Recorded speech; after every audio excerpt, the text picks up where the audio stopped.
নমস্কার বন্ধুরা, আমি দেবপ্রসাদ গাইন। অবশেষে আপনাদের জন্য একটি খুশির খবর নিয়ে এলাম। কি খুশির খবর সেটা আপনারা ইতিমধ্যে জেনেছেন, তারপরেও আমি না বললে আমি তৃপ্তি পাবো না। সেটা হচ্ছে এই সিএ এর কারিশমা। তো সিএ এর কারিশমা কি? এই কারিশমা আপনারা জানেন, আসামে এনআরসি লাগু হয়েছিল।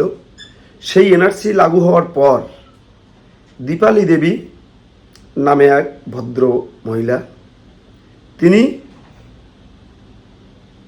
বাংলাদেশি অনুপ্রবেশকারী হিসাবে গ্রেপ্তার হয়ে আসামের ডিটেনশন ক্যাম্পে ছিলেন। দীর্ঘদিন ধরে তিনি জেলে বন্দী ছিলেন। ডিটেনশন ক্যাম্পে থাকার পর আসাম সরকার তাকে বলে দিয়েছিল যে সে ভিনদেশি, বাংলাদেশের চট্টগ্রাম থেকে এসেছে, তাকে বাংলাদেশে ফিরে যেতে হবে। ইতিমধ্যে দীপালি দেবী কি করলেন? সিএতে আবেদন করলেন।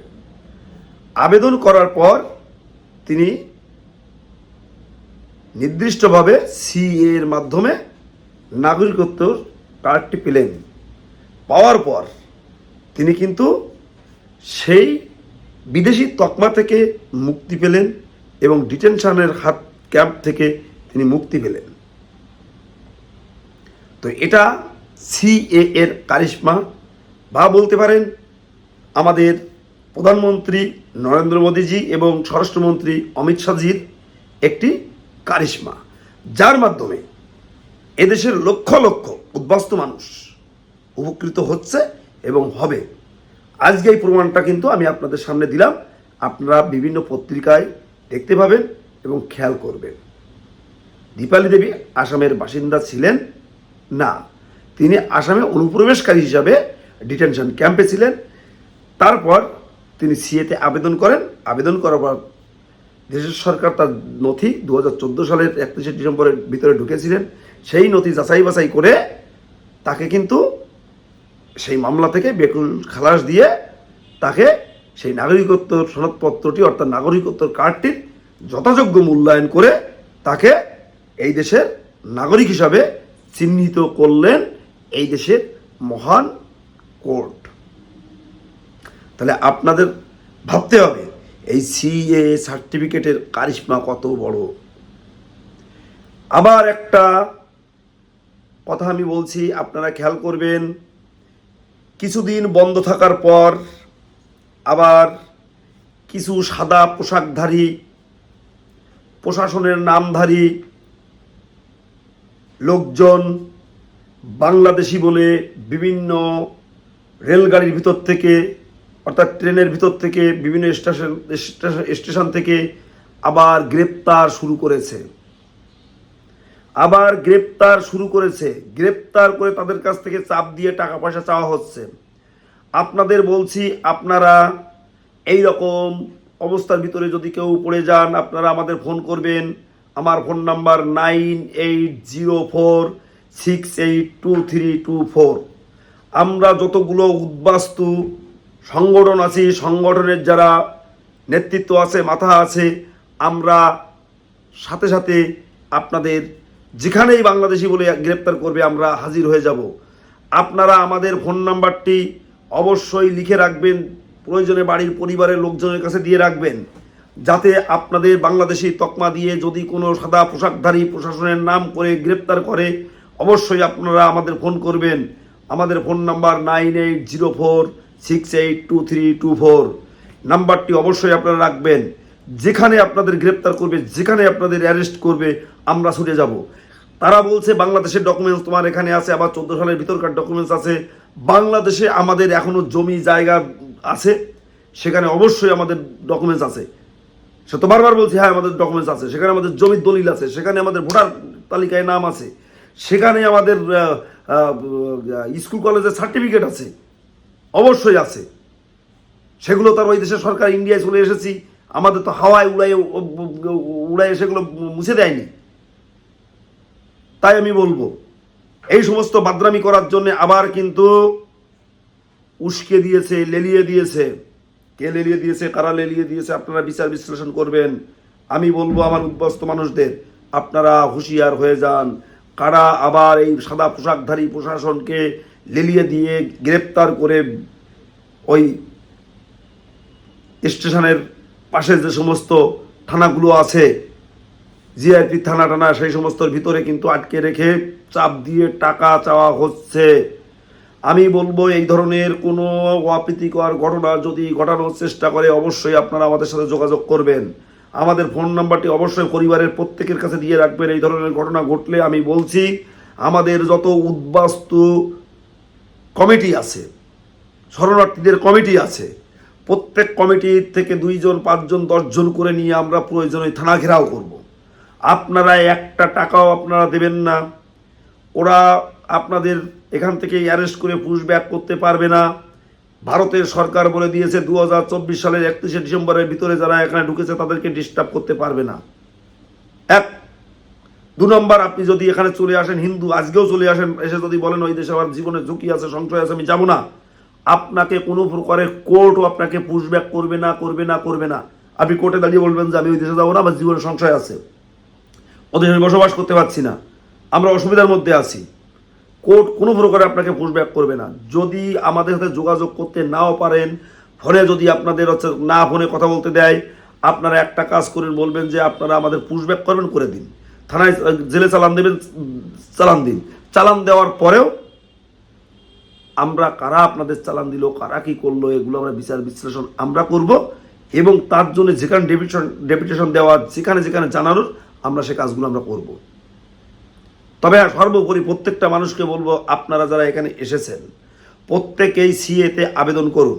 যারা 2024 সালের ভিতরে এসেছেন তাদের যদি এখন কোনো প্রকারে আপনারা দেখুন সিএতে আবেদন করার কোনো সুযোগ নেই 14 সালের পরে, তবে আপনি কিন্তু ফাইল করে রাখার কিন্তু সুযোগ আপনার আছে। অ্যাকনলেজমেন্ট কাগজগুলো আপনি পেয়ে যাবেন। যেদিন আপনার এই 24 সালের অ্যামেন্ডমেন্ট অ্যাক্ট আকারে বলে দেবে যে আপনারা আবেদন করুন, দেখবেন আপনার সেই দিনই আপনার ডকুমেন্টসগুলো আপলোড করে দেব, আপনার সিরিয়াল নাম্বার অনেক আগে থাকবে। এবং এই সিএতে আপনি আবেদন করেছেন, 24 সালের ভিতরে ঢুকেছেন, আবেদন করেছেন, সেই অ্যাকনলেজমেন্ট কাগজে যদি ব্যাগের ভিতর থাকে, আপনারা এই প্রশাসনদের দেখাবেন, এই দেখুন আমরা বাংলাদেশ থেকে এসেছি, ঠিক বাংলাদেশের ডকুমেন্টস কাগজপত্র আছে ওখানে, ঠিক আছে, মা বাবা ওখানে থাকে, ঠিক আছে, সব কিছু আছে, এখানে কাগজপত্র আছে, এই দেখুন আমরা সিএতে আবেদন করেছি। আমরা এই যে কোর্টে গিয়ে আমরা বলেছি আমি বাংলাদেশি, এত এত তারিখে আমি চলে এসেছি, একেবারে কোর্টে আমি 2 হাত তুলে আমি স্যালেন্ডার করে বলেছি চলে এসেছি, ওই দেশে যাবো না, আমি সিটিজেনশিপ চাই, সিএর মাধ্যমে নাগরিকত্ব চাই। আপনার কাগজগুলো এক্ষুনি আপনারা তৈরি করবেন।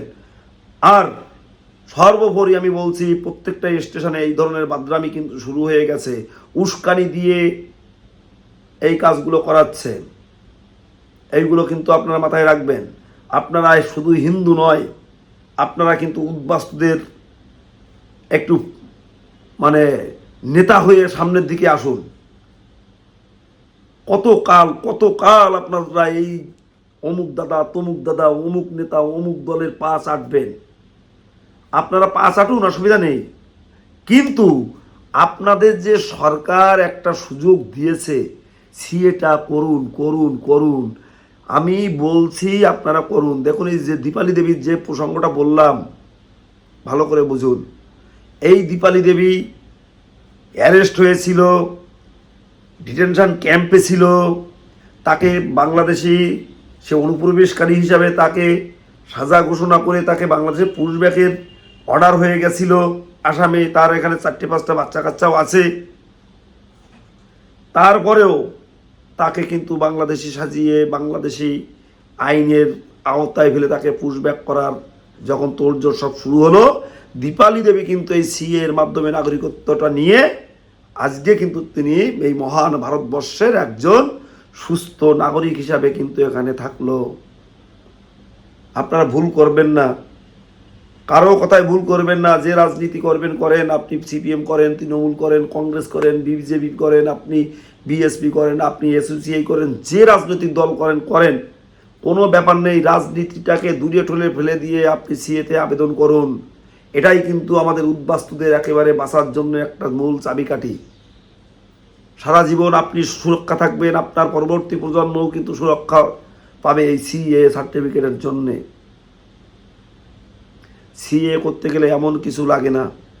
আপনি 2014 সালের 31শে ডিসেম্বরের ভিতর ঢুকেছেন, তার একটি প্রমাণপত্র, Aadhaar card, voter card, ration card, PAN card, ব্যাংকের বই, জমির দলিল ইত্যাদি ইত্যাদি, এবং একটি মন্দিরের ধর্মীয় সার্টিফিকেট, আর লাগে 3টে কোর্ট নটারি। যদি আপনার কোনো ডকুমেন্টসে ভুল থাকে তাহলে লাগে একটা ফার্স্ট ক্লাস ম্যাজিস্ট্রেটের কাছ থেকে একটা কোর্ট অ্যাফিডেভিট। আর কি লাগে? বাংলাদেশ থেকে হয় আপনার বা আপনার বাবার বা আপনার ঠাকুরদাদার বা আপনার মায়ের বা মায়ের মা বা মায়ের বাবার যে কোনো একটা ডকুমেন্টস। যারা জোগাড় করতে পারছে না বাংলাদেশের ডকুমেন্টস, তারা আমার সাথে অবশ্যই যোগাযোগ করবেন। কি করতে হবে বলে দেব। মধুমতির চরে আপনার বাড়ি ছিল, বসতি ছিল, ভেঙে গেছে, নদীর গর্ভে বিলীন হয়ে গেছে, আপনি ডিক্লেয়ার করবেন কোর্টের মাধ্যমে। আপনার বাড়ি ঘর দুয়ার এক সময় অমুক দাঙ্গার সময় অমুক জায়গায় আপনার ঘর বাড়ি পুড়িয়ে সব কাগজপত্র নিশ্চিহ্ন করে দিয়েছে, আপনার কাছে আর কিছু আনার মতো নেই, আপনি সেটাও আপনি কোর্ট নটারির মাধ্যমে আপনি স্বীকার করে আপনি কিন্তু আবেদন করতে পারেন। মহান সরকার সেটা আপনাদের বিচার বিশ্লেষণ করে দেখে আপনাদের অবশ্যই নাগরিকত্ব দেবে। আপনারা যারা প্রত্যেক দিন আমার এই প্রতিবেদন দেখেন, দেখে একটু উপকৃত হন, তাদেরকে বলবো আপনারা এই চ্যানেলের প্রত্যেকটা ভিডিও শেয়ার করে দেবেন, এবং শেয়ার করার মাঝ দিয়ে দেখবেন প্রচুর লোক উপকৃত হবে। শুধু আমার উত্তর 24 পরগনা নয়, আমার এই পশ্চিমবঙ্গের যতগুলো জেলা আছে প্রত্যেকে আপনারা ফোন করবেন, আমি আপনাদের জেলায় কোথায় অ্যাপ্লিকেশান করতে হবে, কি করতে হবে আমি বলে দেবো আপনাদের। তাছাড়া শুধু এই মানে এই পশ্চিমবঙ্গে নয়, ভারতবর্ষের যে কোনো রাজ্যে আমাদের উদ্বাস্তু মানুষ যদি কেউ থেকে থাকেন, অবশ্যই আমার প্রতিবেদন দেখলে এই বাংলা ভাষার কথাগুলো বুঝতে পারলে অবশ্যই আপনারা যোগাযোগ করবেন। ইতিমধ্যে আপনারা প্রচুর লোককে সিএ এর মাধ্যমে নাগরিকত্ব দেওয়ার কাজ করেছি, অনেকেই নাগরিকত্ব পেয়েছে, আমরা আনন্দ পাচ্ছি। তারা নাগরিকত্ব পেয়ে নিজেরা মহান ভারতবর্ষের একজন সুস্থ সুন্দর নাগরিক হয়ে নিজেকে গর্ব অনুভব করছে। তাই বলবো বন্ধুরা, আমার ফোন নাম্বার 9804682324, অবশ্যই যোগাযোগ করবেন। আর ভিডিও টেনে বেশি লম্বা করব না, সবাইকে আমার প্রণাম।